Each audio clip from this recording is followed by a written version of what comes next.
Blackballed. Blackballed. Blackballed.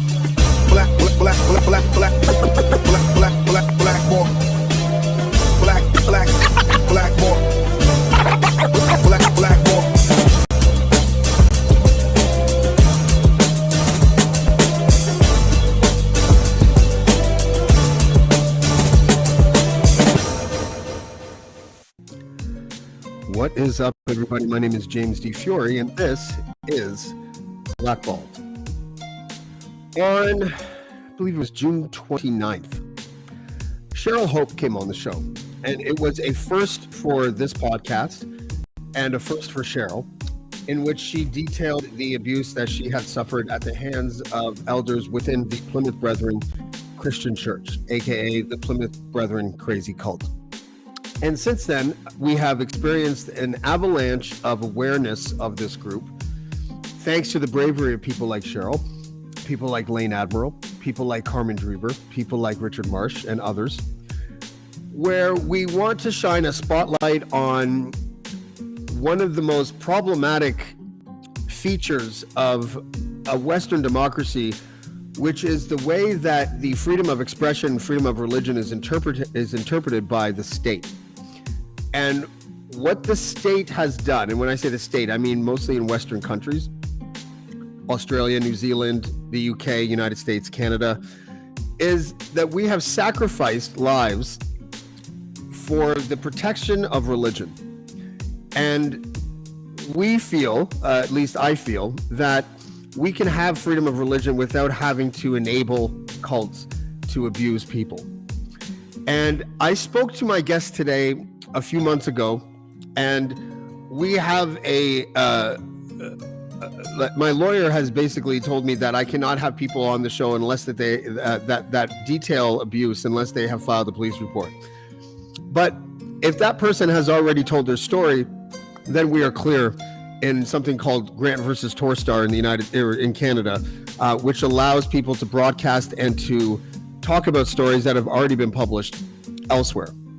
And so I invited my guest today to the show so that she can share her story, and her name is Lara Payne. Lara, how are you? Hello, I'm great. It's good to finally have you on. I watched your podcast with the crew on the Get a Life podcast, yep. Richard Marsh, Carmen Drever, Cheryl Hope, and Lane Admiral. And I watched it twice. And I'm glad you did it. And I'm glad that we can have you on today.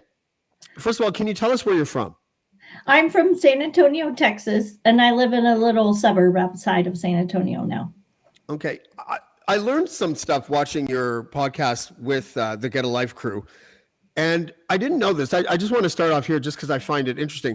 The San Antonio locality for the Plymouth Brethren Christian Church was set up because of Vietnam. Is that right? Can you explain that? So during the Vietnam War, of course, the United States was drafting people to join. And I don't remember exact dates. I think my dad was in 1969. He was drafted, maybe 68. I'm not sure.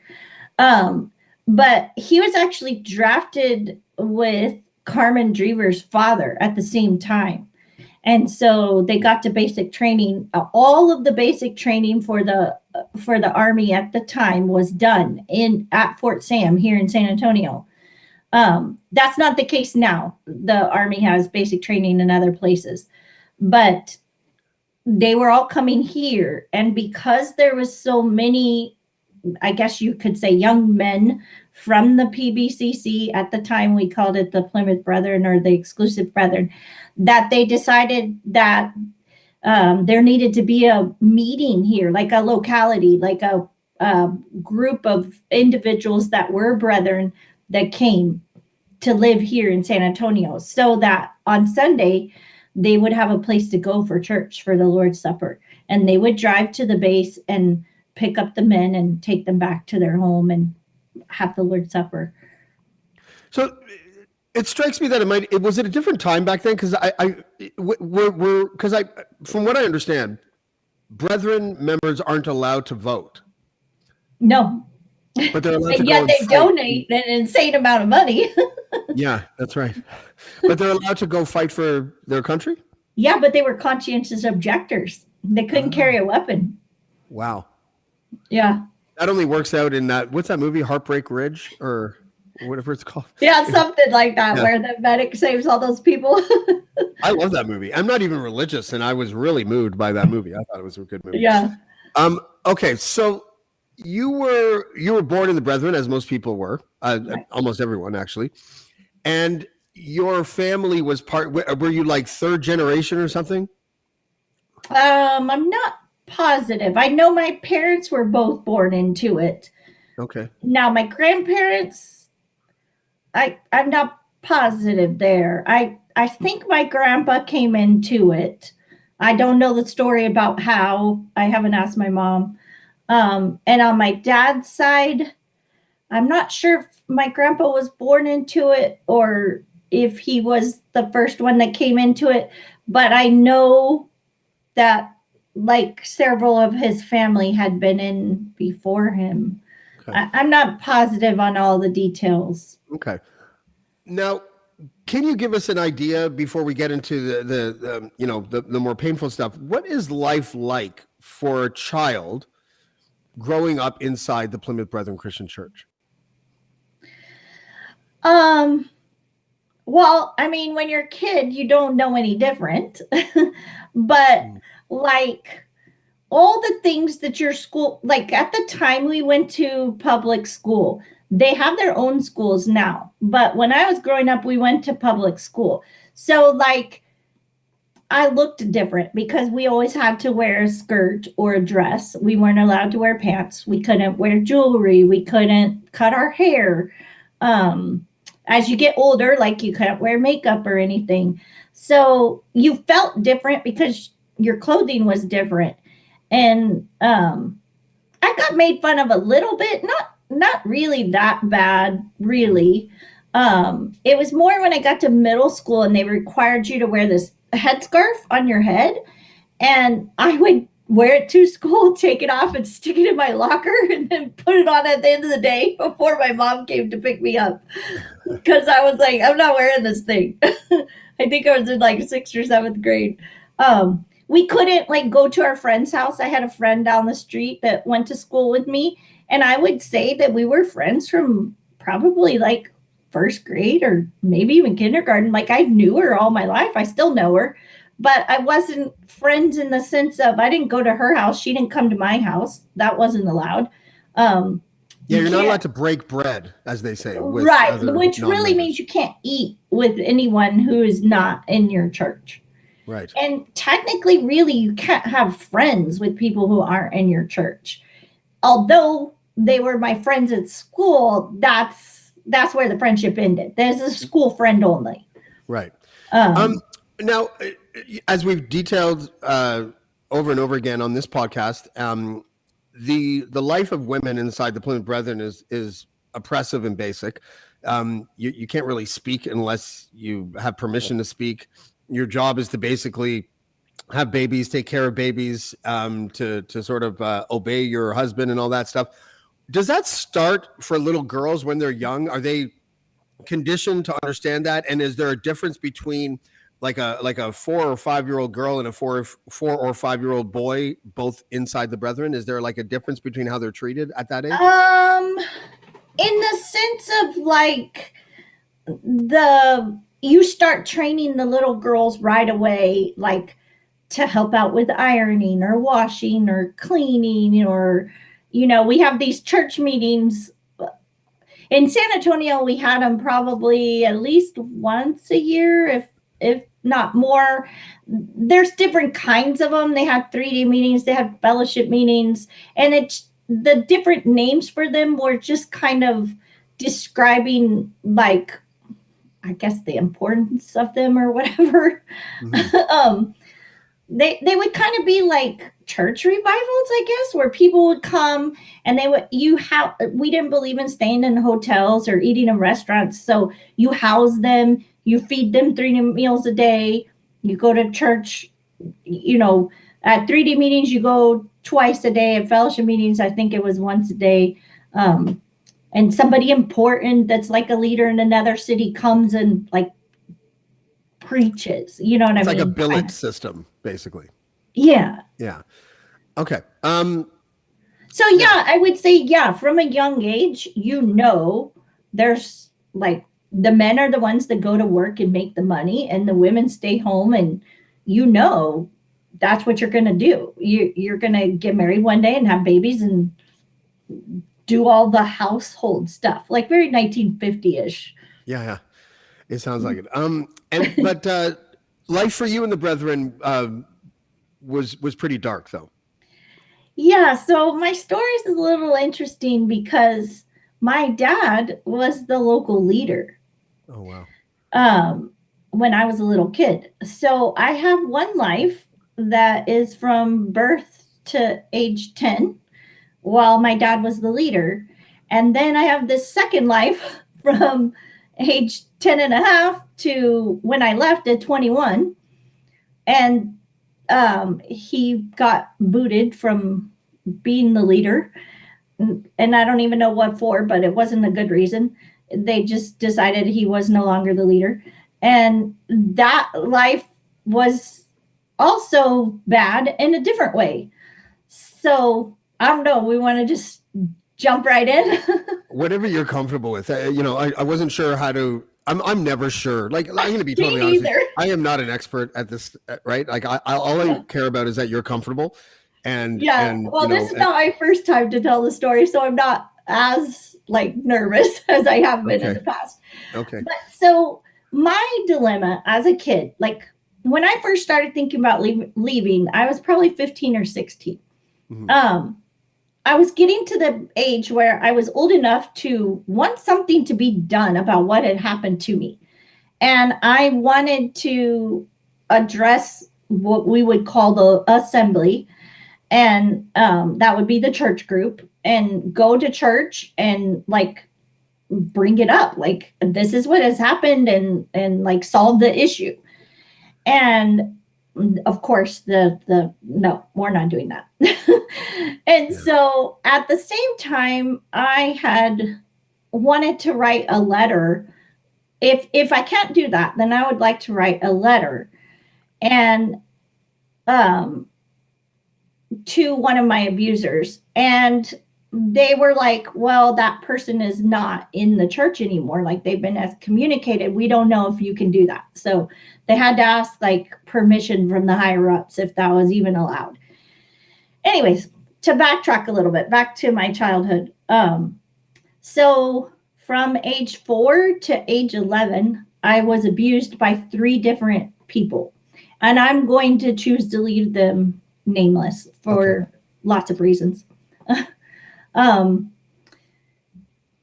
I think I'm pretty positive that all 3 of them had also been abused by someone older than them. I, have no proof of that, but that seems to be the case. And the person that started the abusing, there's 4 families when I was growing up. 4 last names, I guess you could say, in San Antonio. There's actually 5 households, but 4 last names. And he affected every single household. He did something to somebody, more than one person in each family. I think on the Get a Life podcast, we added it up. It's like about 10 people or something were probably affected by sexual abuse. And then in turn, some of those people that person abused then turned around and abused me. And I know the first time it happened, I was 4, because I know like some outside, like we were building a church building, and I know how old I was when they were building it. Like I know what year it was, so I know I was 4. I never know how graphic to get, but like the first few things I remember is being like objects messed with in my privates, objects and fingers, and like molested and fondled and whatever. And then it escalated, and they're like showing me how to do certain things. And then the end part was, again, I want to leave that person's name nameless. I was raped. I was sodomized. I was made to do oral sex. Like pretty much everything you can think of sexually. And so, although I knew it was wrong, I didn't really know what to do about it. And there were several times where, like, the situation was almost caught by an adult, and I would deny. And so it stopped when I was about 11 or 12, and that person left the Brethren. They were no longer in our church. But as you grow to be a teenager, you know that you're supposed to be getting married and going to have kids and live this life. And I just couldn't wrap my mind around it. Like, 2 of my abusers were still sitting in church every single day. We went to church every day. So I'm having to see them every day. Like, I just got to the point where I was like, I can't do this. I can't live this life. I know this is the only life I've ever known, but I can't do this. Like, something has to be done. It has to be dealt with. It has to be, like, there has to be some kind of consequence. And we had this thing called a care meeting. I don't know if the other that have been on have talked about it. Care Is this meetings, the monthly meeting? Sorry, these monthly meetings where you would like talk about the issues. If something had come up, it would be solved. It was also when they would decide how much money they were giving to whoever, like the whole white envelope system, the money, the Tony Soprano system, plundering, whatever you want to call it. Yeah, the mafia. I don't know. That's exactly what it is. But that's what they would decide, like how much money they were giving to which locality or which person and all this. So at 14, 15, I was in 9th grade. I had started talking to a girl that had recently married someone from San Antonio. And that's another thing. When you get married, you move to the place where your husband lives. There's no choice about it. That's where you move to.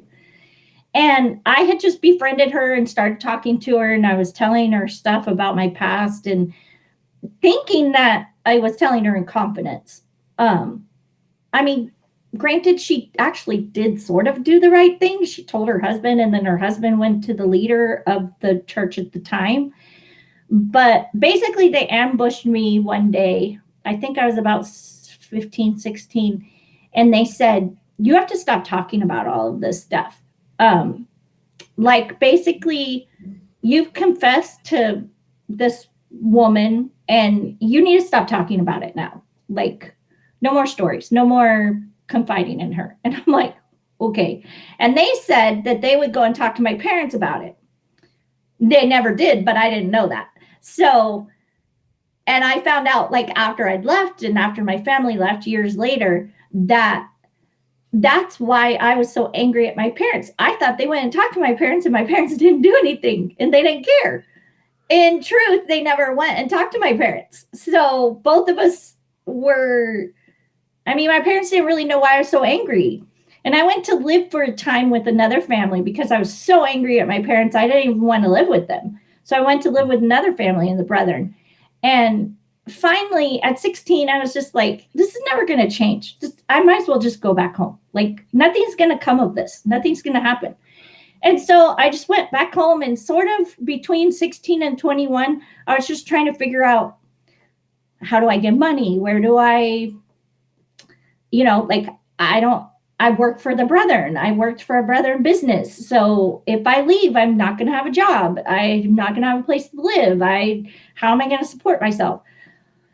It's just crazy. And then I think I'll just say, refer to the Get a Life podcast to hear the story about the day I left. It was very traumatic. It is. I watched that podcast.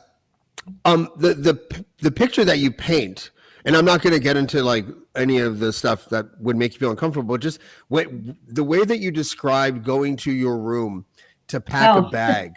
Yeah. Right. And the way that you looked around the room and and you saw the outfits that they made you wear, and you were like, I'm never going to wear that outfit again? I'm not taking those. So it would, I guess I'll just tell a brief version instead of the long one that I told on the You other. can tell as short or as long as you want. It's completely up to you. It's hard. It's crazy that I've been out. This December 31st will be 24 years. And it's amazing to me how heart-wrenching it still is to tell that part of the story. So I was working at a Brethren business, and I actually finished the job they had hired me to do. And I had this, I call it the Holy Spirit. Other people who aren't believers may call it something else. But I had a feeling that something bigger than me was telling me, you're not coming back to work here again. Take your stuff with you. So I took my pens and my stapler, whatever, it was kind of odd. And I remember going and putting them in my car, and I came back in, and I purposefully went out into the business, out into the workshop. And I said goodbye to the owner and his sons that worked there. And I remember feeling awkward, this isn't normal. I've never said goodbye to them at the end of the workday. You just leave, and you're going to see them again in 2 hours, because we had church every night. It wasn't really goodbye. You're going to see them again later that evening. So there's not really a need to say goodbye. And yet I felt this need to go and say goodbye. And little did I know I would never speak to any of them again. I've never seen them, never spoken to them, nothing. And on my way home, my exits, there's 3 exits in a row on the highway that I could take to get to my house, and all of them were blocked by semis, weirdly so. You couldn't get over, you couldn't get off. And then miraculously, the next exit is wide open. And I remember getting off and thinking, are you really there, God? Is this really you? Are you telling me you're leaving now, today? And so I stopped by one of my only friends that was not from the Brethren, and I told them what had happened. I kind of ended up on their doorstep, unexpectedly. I just was driving out of habit, and I'm like, how did I end up here? And I'm sharing with them what had happened, and they thankfully said, we're not going to make this decision for you. Yes, we think you should leave, but we're not going to tell you what to do. This is they knew the seriousness of the decision, and they said, you go home and you pray about it. They were Christians, and they had actually taken me to, some people may know who Max Lucado is. He's a famous author, Christian author. He's the pastor at one of the churches here in San Antonio. And they had taken me once or twice to that church. Of course, I went without anybody knowing. So I had gone to Christmas Eve service at that church, and there was probably, I don't know, maybe 3,000-4,000 people in the sanctuary, and they sang by candlelight, a silent night. And I remember just sobbing, just there's no way that all these people around me are sinners, that all these people are not going to heaven, because the Brethren tell you only Brethren are going to heaven, that you're privileged. And I just stood there, and it's just this overwhelming sense of joy in the room. And I just thought, there's no way that the Brethren are the only Christians on the planet. It can't be true. Yeah. And so that was a week before I left. So that day that I left, then I went and looked it up. It was a Thursday. So I didn't even know what New Year's Eve parties were. That's how sad my childhood was. So they told me they were having a party, and basically you can come back and spend the night here if you want to. And so I'm like, okay, I'm not knowing, what I'm walking into. So I went home and I did what they said. I literally knelt down and I prayed, God, if you're really there, if you're really telling me to leave, tell me, show me. And I clearly, it wasn't like a voice. No one else could have heard it, but it was this feeling of get up and pack, get up and pack. It's today, you're going today. And basically, if you do this, I'll show you the way. And I was like, oh my God, I just stood up. And so I had an older brother leave home when I was 12. And this is now, 9 years later. I already know what's going to happen when you leave. They're going to cut you off. You're going to be, it's as if you die and yet you're still alive. So and you know, it's just heart-wrenching. I'm still stuck on the fact that you were 4 to 11 when it happened. Yeah. As is often the case on my podcast, my daughter is currently hiding under the table and I'm holding her hand, and she's 6 years old. Yeah. I can't even fathom, you know. So I'm curious. I'm sort of segueing into, and I'm going to try to hold it together because she is squeezing my hand right now, and all it's doing is making it more real. Yeah. So I have a 9-year-old. I wanted to ask about your parents. Yeah. So my mom says that she knew that something had happened. She saw evidence and she wanted to take me to the doctor, go to the authorities, something. And my dad told her no, that she couldn't. And, you know, the mother in me says, I don't understand that, except that if I am to show her some kind of empathy, I can try to put myself in her shoes and know what it was like for all spouses. I mean, they weren't really wives. They were their slaves. They did whatever their husband said, whenever they said it. And so, but there's where I say the dilemma between my dad's the leader. So he's the boss. Why can't he make this stop? As a little kid, I'm thinking this, like, why does this keep happening? My dad's the boss. He's the leader. And yet it doesn't stop. And then he gets kicked off the throne, and I try to go and talk to somebody else, and it still doesn't get taken care of. So as you get older, you become more aware of, obviously, your body's changing. And like, I just have this impending doom of, you're going to be 18, because this is when I'm 16, you could get married at 18. And then magically, somehow the rules changed. And right before I turned 18, you had to be 20 to get married. And for me, I was like, oh, thank God I got 2 more years. Yeah. Because to me, this is what marriage was. You have to get married and consummate your marriage that night. And I'm supposed to tell this really stranger, this boy that I marry, I'm not doing sex. Like, yeah. I mean, that's what my thought of marriage was. You have to get married and have sex and do whatever he tells you to do. And I'm like, I don't want to be 25 and have 5 kids under 5. Like, I just didn't want that life.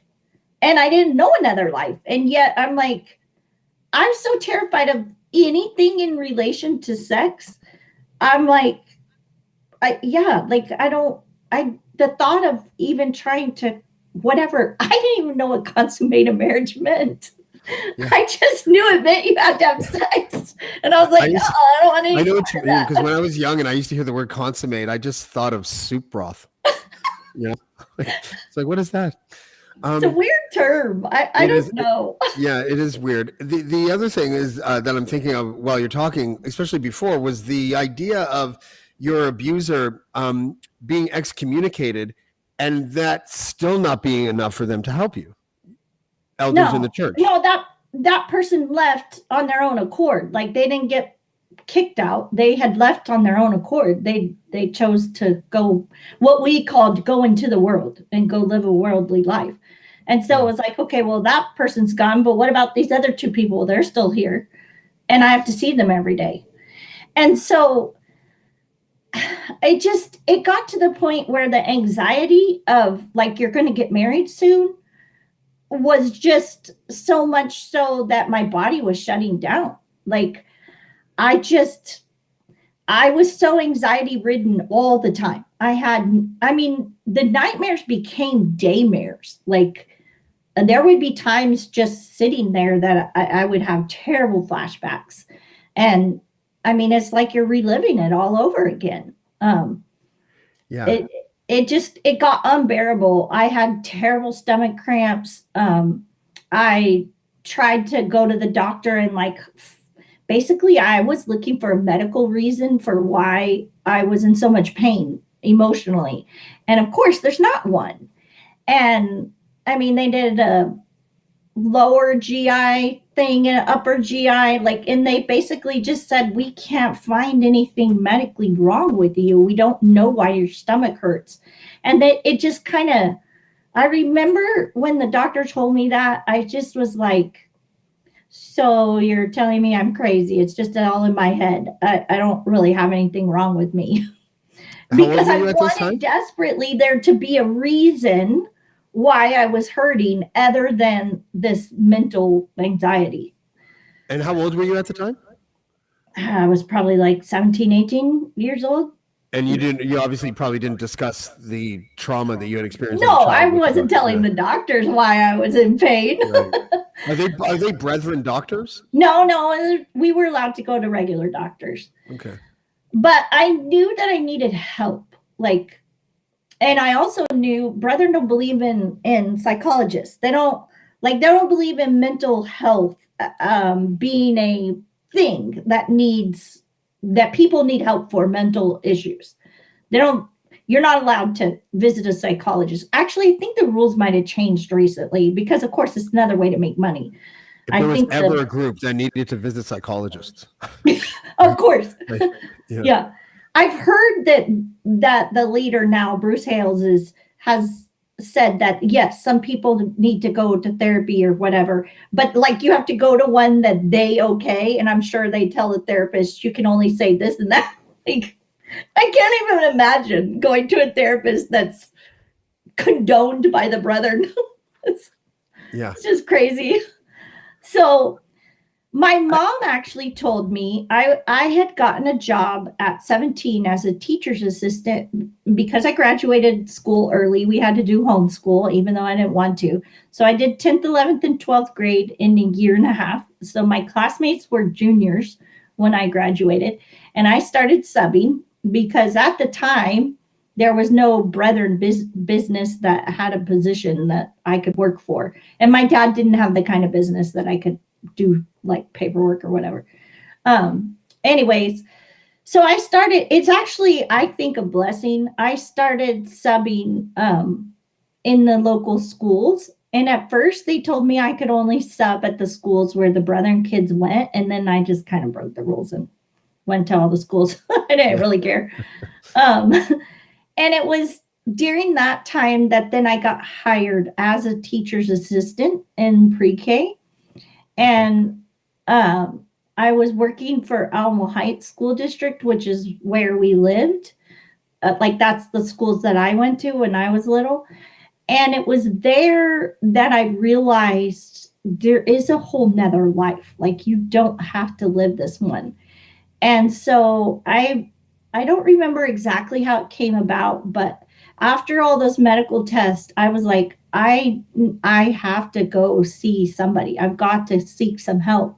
And my mom told me, if you go, you have to pay for it yourself and you can't talk about it ever. Like you can't talk about it when you come home to me. You can't talk about it at church. Like you have to keep it a secret that you're going to a psychologist.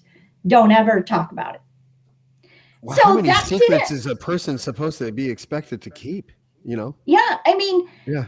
And then I remember at the time, like struggling with, I mean, obviously you go to therapy, you talk to the counselor, your counselor tells you to go home and discuss whatever. And I'm like, but I can't. So the therapy was only minorly helping because, okay, I could talk about it with her, but I have no way to resolve the issues. Right.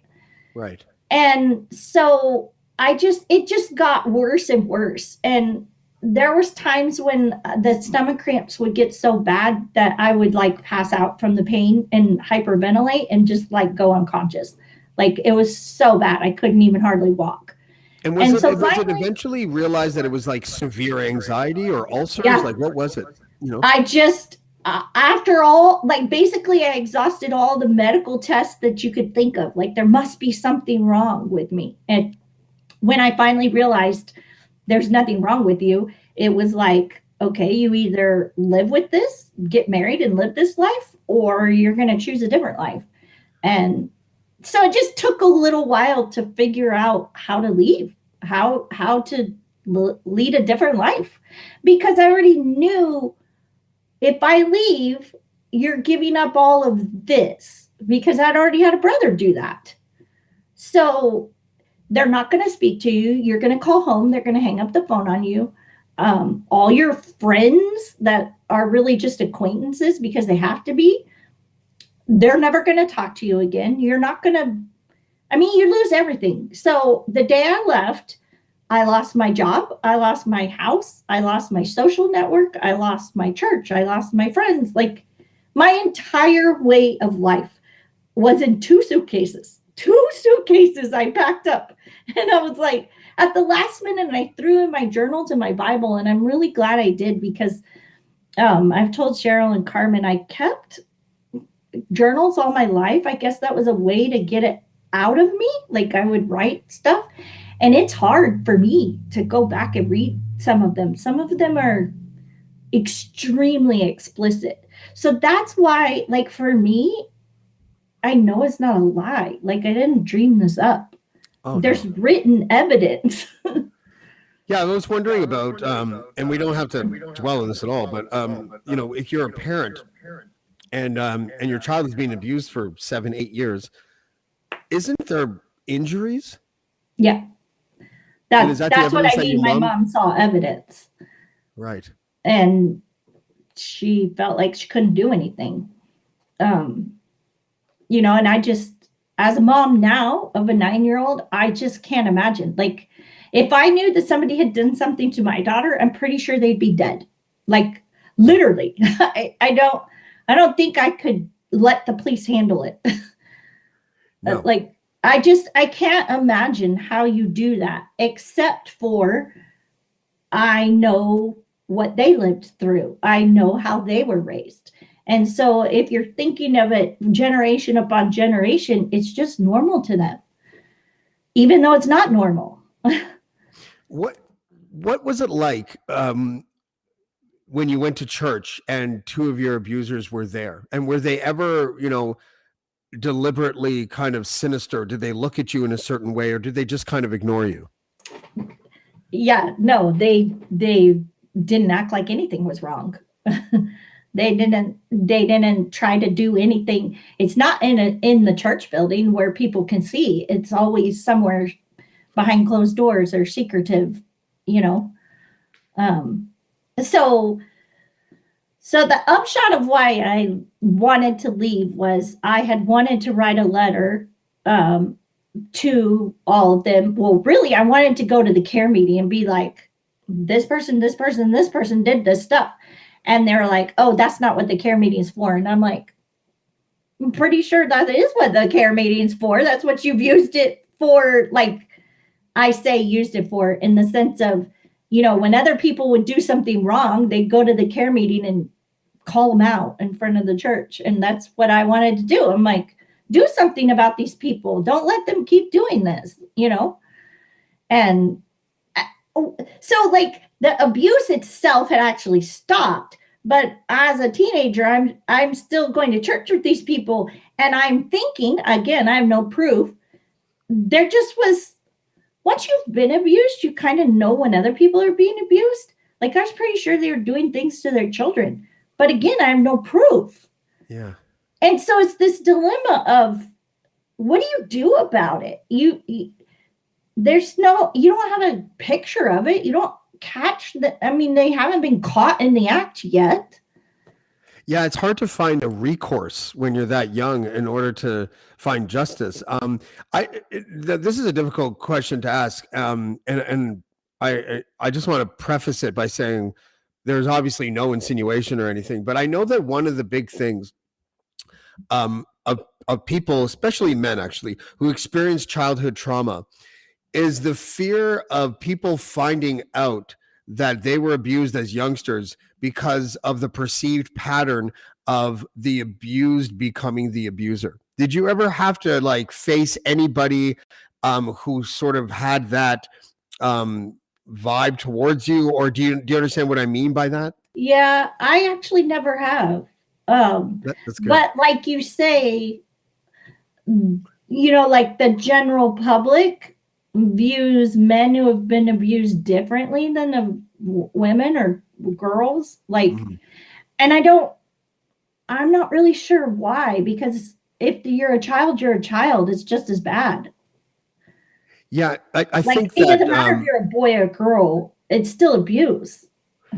I think men that are abused when they're young, a higher percentage of them will go on to be abusers than women. I think it's just So, math, interestingly enough, one of my abusers was a female.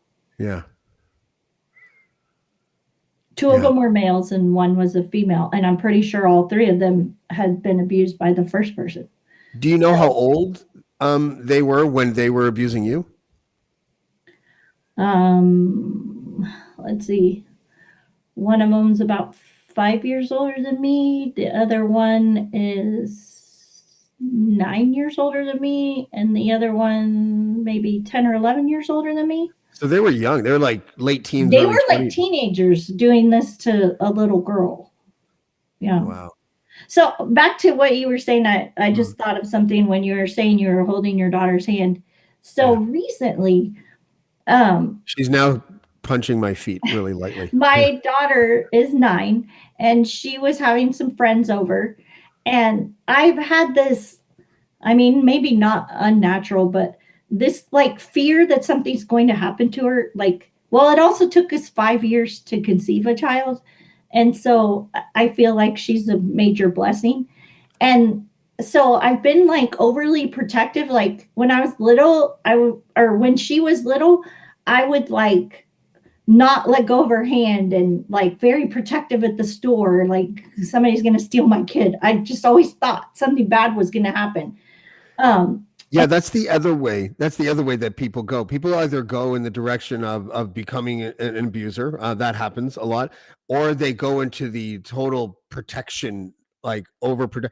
Like, I didn't experience what you experienced. I've been open about this in vague ways about stuff that happened when I was a kid.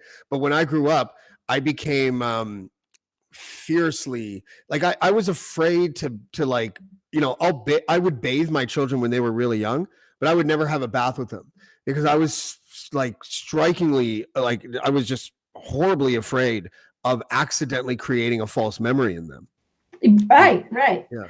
Me too. Like, don't lock the doors when you're with your partner because like you don't want your kid to walk in on you. I turn the light on the outside of my house every night before I go to bed, just because I know that percentage wise you're going to be less likely to be broken into if your front porch light is on. Right. And for me it's like the front porch and the back porch and the side yard has lights that turn on. If you walk by them, motion detected. And because you're in Texas, you have guns everywhere around the house. No, I'm just kidding. But like, here's an example of an unrealistic fear. So I kind of always had this idea that you shouldn't let kids be in rooms with doors closed. And so when my daughter would have friends over, I'm like, that's fine. You can play in your room, but you have to leave the door open. And my husband says to me, we're sitting downstairs on the couch and she's upstairs in her room. And he goes, do you think it really matters if the door is open or closed? Like if something's going to happen, isn't it going to happen regardless of the door being open or closed? And all of a sudden I was like, oh my God, he's right. Because I instantly had a flashback of one of the people when he was messing with me. It was like a game to him. The door was open at what we called the Sunday breaks, where you have people assigned to your house for the lunch meal. And so like literally in the downstairs part of the house in the guest room, we're on the far side of the bed to where if you look in the door, you can't see right down onto the ground because like your eyesight, line of sight. It was almost like a game. He was almost trying to get caught without getting caught. Because instantly I had this flashback of the comforter, the curtains, the nightstand, everything that was happening. And it was like he kept peeking over the edge of the bed to make sure no one could see him. And the door's wide open. And when my husband said that, it suddenly just like, I started crying. I was like, You're right. It doesn't matter if the door is open. Bad people can still do bad things. And of course, then, like, after I left the Brethren, I became a teacher. And unfortunately, when you're a teacher, you see and hear and kids tell you stuff. And I just realized that this idea that I could protect her forever is just not, it's not real. You can't.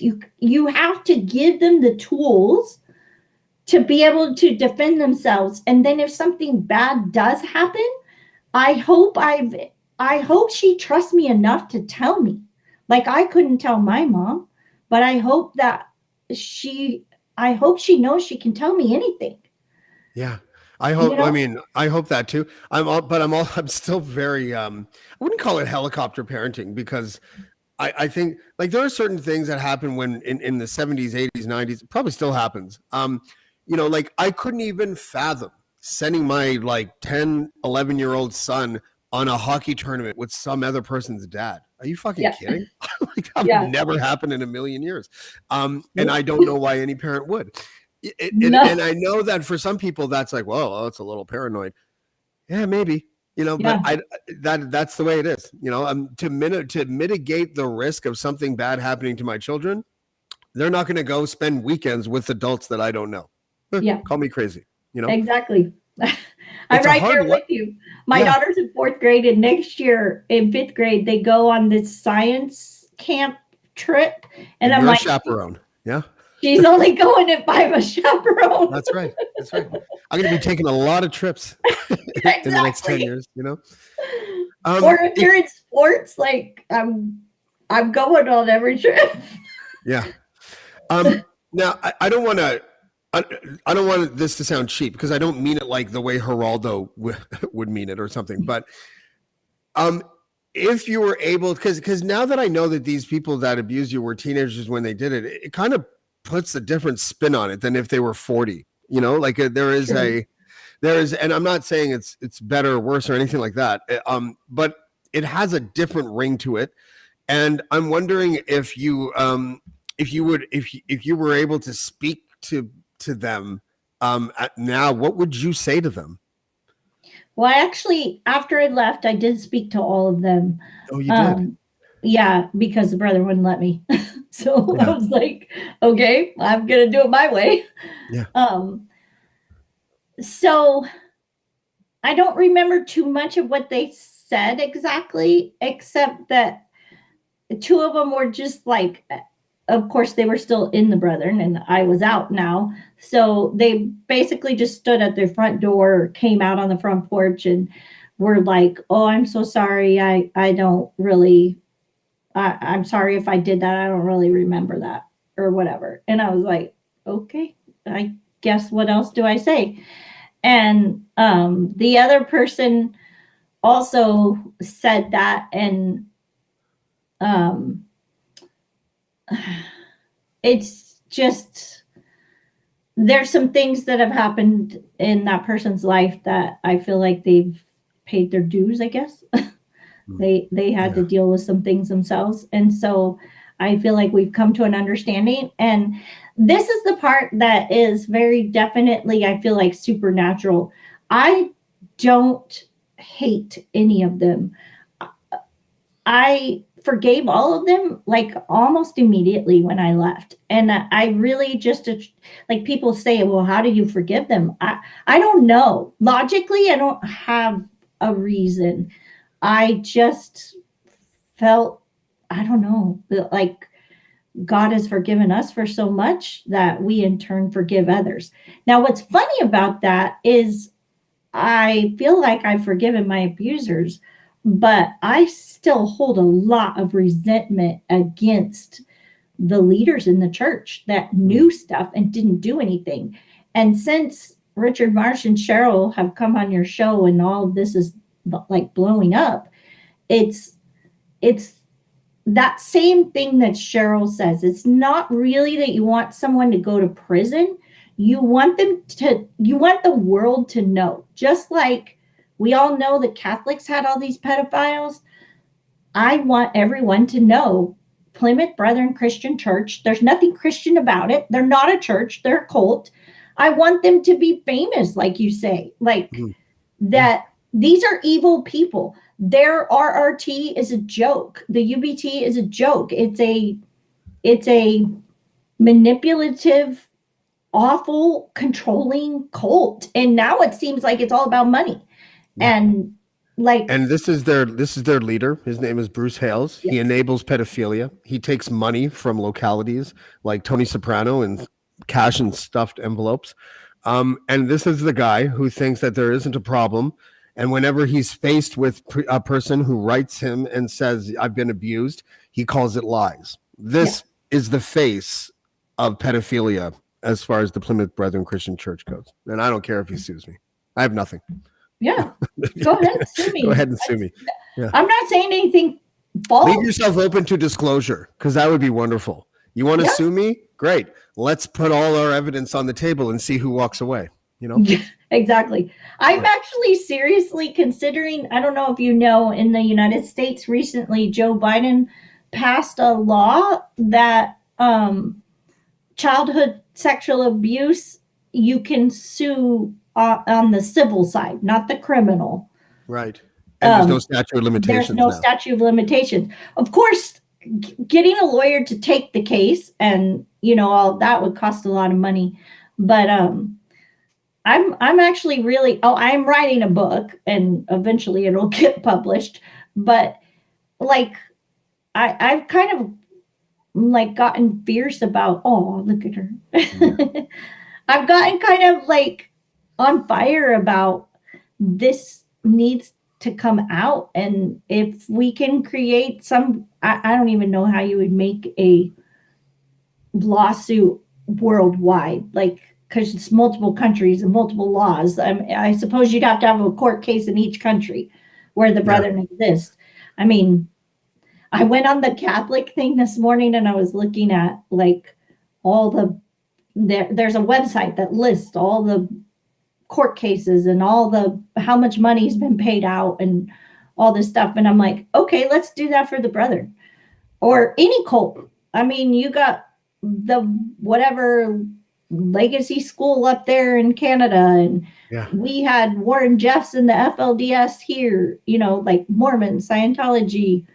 In New Zealand, there was that Gloriavale cult. I don't care what cult it is. Mm-hmm. Stop. And if you want to believe that stuff, if you want to go to church with those people, I'm more than happy to let you go. Just stop hurting children and stop destroying families.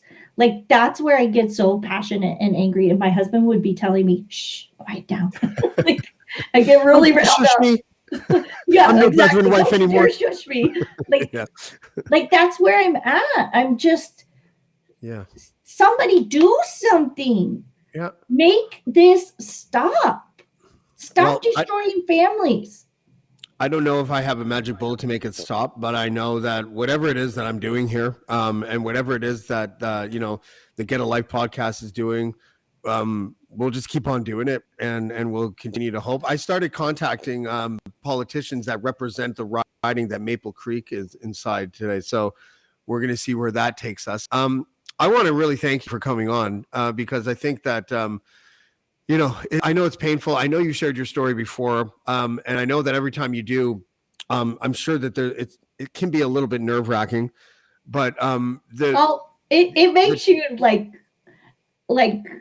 you leave it, and that night you have nightmares, and the next couple of days your stomach's kind of tore up. But I do want to say one last thing though before we go. I want people who are in a cult or in a religious organization, because I don't think you're in a cult when you're in one. Right. And so if you have an organization or a spouse or whatever that is telling you have to do X, Y, and Z, you need to get away. It doesn't matter what they tell you about all this crap of you're going to go to hell and you're going to burn in the hottest place in hell. It's not true. And there's a whole wonderful life out here. So I want to do step 2. After all of this, then I left, I got out, I went to college. I put them up behind me. I'm like, I got a bachelor's and a master's. I became a teacher. I helped other kids in bad situations. My husband and I got married. We've had a wonderful life. He served in the military. We got to travel. We have a beautiful little girl. Like, my life is great now. I really do have I feel very blessed, very lucky. Well, you know, listen, I didn't turn to drugs. I didn't turn to alcohol. I didn't become a prostitute. You know, I mean, there's just so many things. Well, what I was going to say is that, you know, you just coming on here and sharing your story is helping people. I know it is, you know, and I saw it with Cheryl. I saw the after effect and the tidal wave of messages that Cheryl got and that I received. It's going to happen. You were. That's how we met. That's exactly right. And I'm glad it worked out the way it did. I'm glad you were able to share your story with the Get a Life podcast first. I don't know why. I just feel like being around people that have that particular facet of their bio being the same, i.e. being an ex-member of that group, I think probably assisted not only you in telling your story, but in getting more eyeballs on it. You know, there's over 1,000 people have seen that podcast. And that podcast only has a couple hundred subscribers. So that's great. And I think what I'll find is that there'll be more people here as well. That will come forward. That will come forward. And so you've already done it. You've just done the heavy lifting. All I've done is supplied a platform and allowed you to talk about your truth. And I appreciate that more than you know. Lara Payne, I appreciate it that you have us on because, I mean, I wanted to go to the police and I was too scared. And now the statute of limitations, at least criminally, is passed. Whether or not in the future there could be a you know, some kind of class action lawsuit, I don't know. I don't know if I told you, I actually did call the local police and the FBI in the United States. Yeah, you did. And there just isn't anything that can be done criminally. Well, let's see. do what what I always say that I want to do on this podcast, and let's make this asshole famous. So and let's make the PBCC famous for not being a church. They're a cult. Right. That's right. Lara Payne, thank you so much for joining us today. Thanks for having me. We'll talk soon, okay? All right. Bye-bye. Yeah. This little one here, always sort of making her cameo appearances on the podcast. Are you okay? Are you okay? I'm usually a little annoyed when she gets up here and she starts doing her thing, but this time it was, you know, it was fitting. Don't make a habit of it, but today it was fitting with you because she held my hand literally at that point where Laura said that she was, you know, 4 to 11, and I have this little 6-year-old holding my hand at that moment, and that was that just brings it all home. And so I'd like to thank Laura again for being on the show. And I'll be on the Dean Blundell show today at 3:00. So we'll see you then, and we will see you next time on Blackballed. Thanks, everybody. Blackballed. Blackballed. Blackballed. Blackballed. Blackballed. Blackballed.